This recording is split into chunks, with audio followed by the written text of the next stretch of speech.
+2 மேக்ஸில் application of integration அப்படின்ற டாப்பிக்கில் இருந்து ஒரு இம்பார்ட்டன்ட் 1 மார்க்ஸ் பார்க்க போகிறோம்.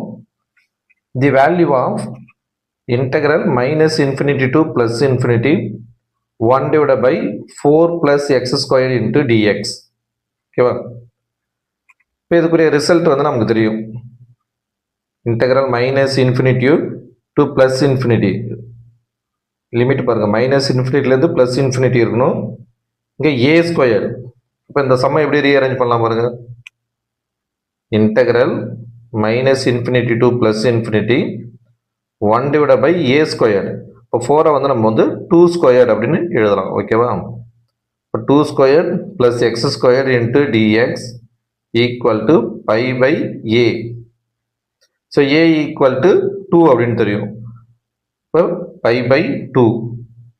So π/2 is a correct answer. Option B.